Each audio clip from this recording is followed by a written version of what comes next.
Hello po. Today I'll be introducing myself and tell you a little bit about myself po.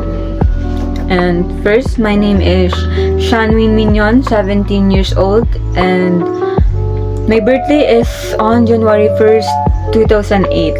Yes po, January, New Year po yun. And pag wala po akong ginagawa, ang madalas ko pong ginagawa is cooking, specifically baking cakes and pastries po. Sobrang satisfying lang po na makagawa ng masarap na pagkain from scratch. Something I really like po is hanging out with my friends. We really have the best time together. On the other side, something I really dislike po is height. Hindi po talaga ako makatayo ng maayos sa mataas na building.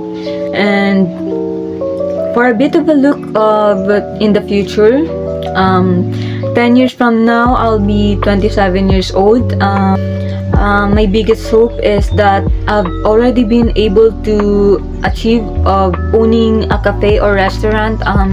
It's just always my dream of, and I am really working hard para po matupad po yung mga pinapangarap ko ngayon. Speaking of working hard, gusto ko lang pong i-share yung isa sa mga pinakatumatak po sa akin sa accounting one is understanding the importance of keeping your records accurate. Sobrang importante po nun, lalong-lalo na to know exactly where your money is going and coming from.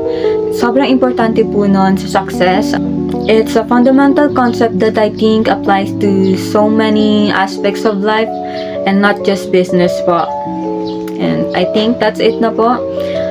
Thank you for taking your time to learn about me po.